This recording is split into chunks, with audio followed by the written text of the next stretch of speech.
Meus amigos, parece que no Brasil nós estamos vivendo tempos daquilo que se... Sabe aquela expressão que diz assim, ó, chame-os daquilo que você é. Chame o outro daquilo que você é. E se for possível, coloque-o dentro de um inquérito para que ele seja investigado indefinidamente, de preferência sigiloso, e chame-o de praticante de ato voluntário do Estado Democrático de Direito. Tempos muito obscuros, muito obscuros. Olhem bem esta matéria que está aqui no site Metrópole. Preocupante conteúdo desta matéria, porque demonstra o aprofundamento da gangrena que se instaurou dentro e fora e ao lado das nossas instituições. Demonstra o quão deplorável se tornou o espírito de alguns ditos homens públicos. Premissa, primeira, sem querer ser pleonástico, primeira premissa deste tema que vamos abordar aqui. Uma característica, mais que isso, uma imposição, uma obrigação que se exige da magistratura, ou seja, daqueles que se dedicam ao ofício de serem juízes, e um ministro da Suprema Corte é nada mais nada menos que um juiz. O que se exige, primeiramente, de um juiz é que ele tenha compostura, decoro, pudor, compostura. E essa compostura, e isso inclusive está até dentro da lei orgânica da magistratura, exige que o magistrado, o juiz, ele só se pronuncie dentro dos autos do processo. Veja, e no mais, sobre questões sensíveis à sociedade, questões que podem eventualmente chegar ao seu gabinete, para ele, juiz de primeira, segunda, terceira instância ou da Corte Suprema, para ele, juiz, julgar, questões que podem chegar para ele julgar, enquanto ainda não chegou, ele tem que ter essa compostura de não sair por aí dando opinião sobre tudo. Pitaco. Não é nem opinião, é pitaco sobre tudo. E alguns pitacos cada dia e cada vez mais temerários, para não dizer irresponsáveis, que algumas de suas excelências andam fazendo. Mas não. A eles tudo. Eles podem fazer o que quiserem. Não têm dever com nada, nem com ninguém, nem com lei nenhuma, nem com regimento nenhum. Podem fazer o que quiser. O povo não. O Zé Povinho, mesmo se estiver ali no trilho ou dentro das quatro linhas, vamos dizer, não tá cheirando bem, não. Tu tá dizendo que tu tá entre as quatro linhas, mas tu é pilantra. Mas como, senhor? Estou aqui andando certinho, não há nenhuma anotação contra mim, eu não saí nem da reserva mental, eu não saí nem ainda, sei lá, confabulei o quê, senhor? Eu não iniciei nem os atos executórios, estava só num, sei lá, talvez no máximo, no ato preparatório. Não, você cometeu uma tentativa contra o Estado de Direito. Sim, senhor, mas e o senhor que fala fora dos autos o tempo inteiro? O senhor é um juiz e anda com falas temerárias, anda com falas que podem comprometer a qualidade da sua prestação jurisdicional, pode enroscar bastante a rosca do nosso Estado Democrático de Direito, senhor, com suas posturas, a sua verve, a sua fala. Isto é perigoso. Dê exemplo, pelo amor de Deus, senhor disconstitucional. Não. Pois é. Por que eu fiz essa introdução até um pouco bem-humorada? Para vocês entenderem o quão grave é isso que está sendo aqui relatado no portal Metrópole. Vejam bem. Diz assim o portal Metrópole. em matéria de 29 de fevereiro. Parece, aspas para essa expressão, aspas, parece confissão. Quem disse isso? Gilmar Mendes. Sobre quem? Sobre Bolsonaro, ao discursar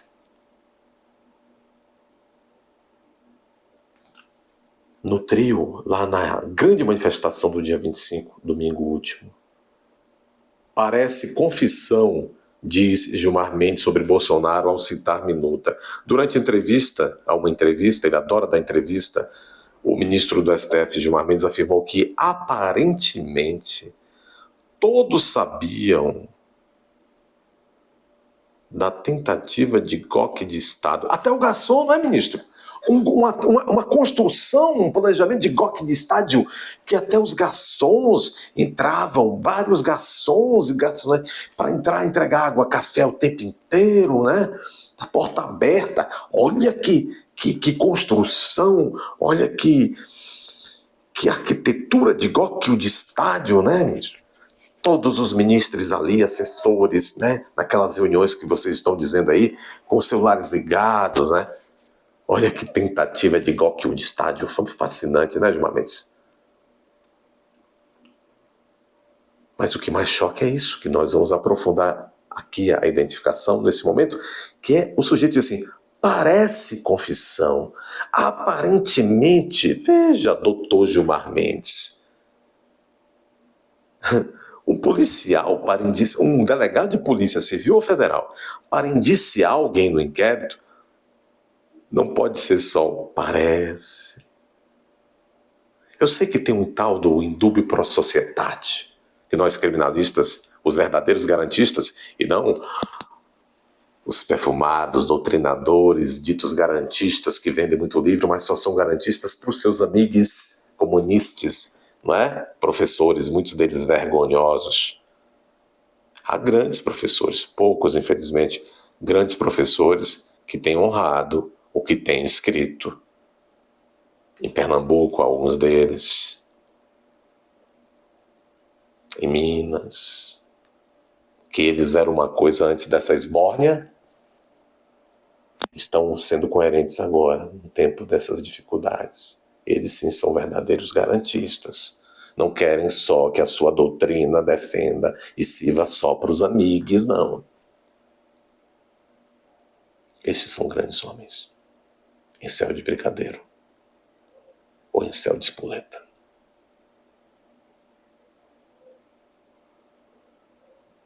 Parece, aparentemente, foi uma confissão. Nós estamos no tempo do processo penal do parece, senhor ministro Gilmar Mendes. Parece confissão de Bolsonaro. Aparentemente foi uma confissão.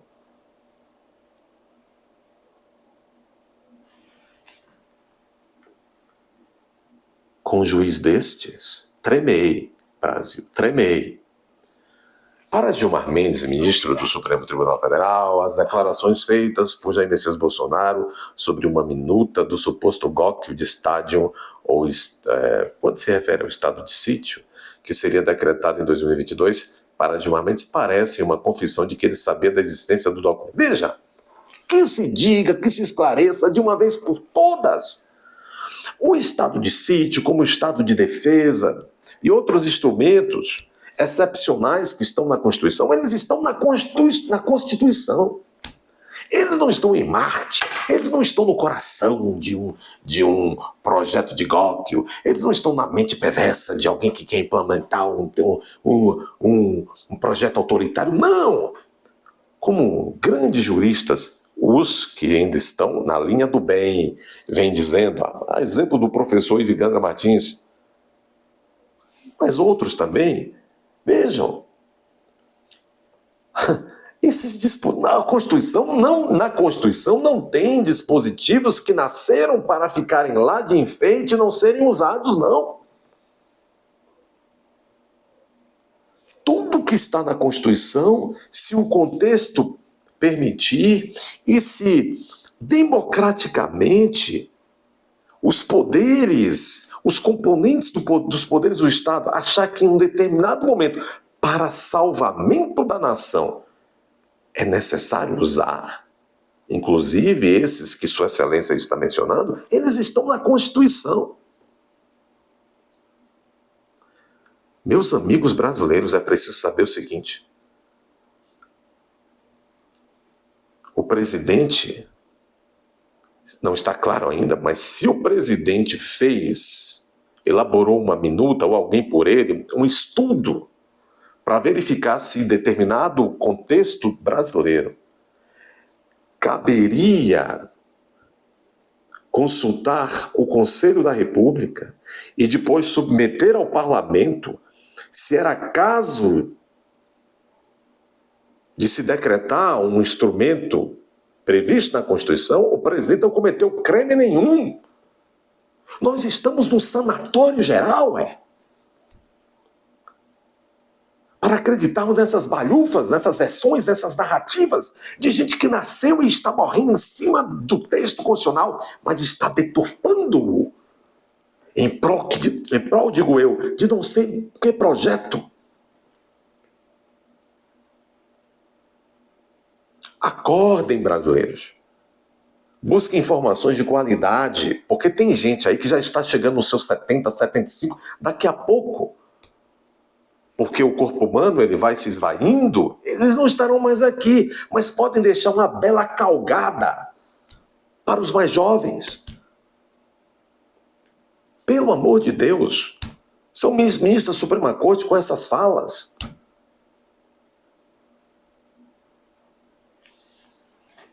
Pois bem, para Dilma Mendes, ministro superior do Supremo Tribunal Federal, as declarações feitas por Jair Bolsonaro sobre uma minuta do suposto golpe de Estado, ou estado de sítio, é totalmente diferente, pessoal. O estado de sítio é previsto na Constituição, e o presidente não dá uma canetada, ele passa a valer no minuto seguinte, não. Como bem explicou o presidente, inclusive na Avenida Paulista, tem que seguir todo um percurso. Tem que ter a concordância de várias e várias e várias cabeças, inclusive as cabeças do Congresso Nacional. Eles morrem de saber disso que eu estou dizendo.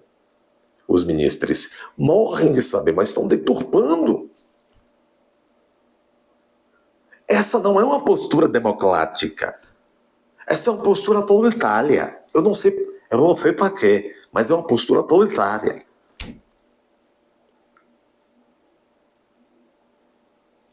E há vários, como eu disse já agora há pouco nesse vídeo, há vários e vários especialistas em direito constitucional, em direito processual penal no Brasil. Estão quietos.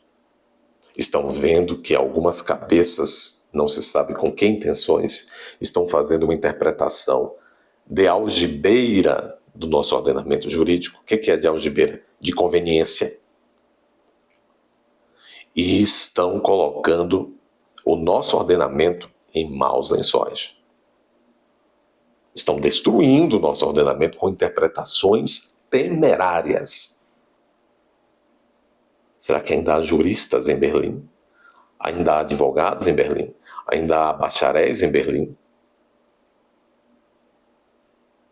Vocês sabem de onde veio o surgimento? De onde surgiu essa expressão que alguém confiante na justiça disse: ainda há juízes em Berlim? Abuso de direito, entre aspas, abuso de autoridade. Um pequeno prussiano,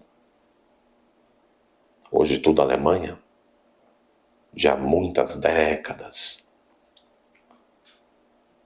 infelizmente foi colocado dentro de uma disputa com um grande senhor. O grande senhor estava de olho nas terras desse pequeno prussiano. O grande senhor feudal queria mais e mais e mais e mais terras, e queria abocanhar as terras daquele pequeno prussiano. E inventou teses, e inventou histórias, e inventou direitos, e disse que tinha os melhores advogados, e que não sei lá, o juiz, blá, blá, blá, blá, blá, blá. E aí falou também da força bruta. Mas o pequeno Davi, que não é Davi, mas eu estou, o pequeno prussiano,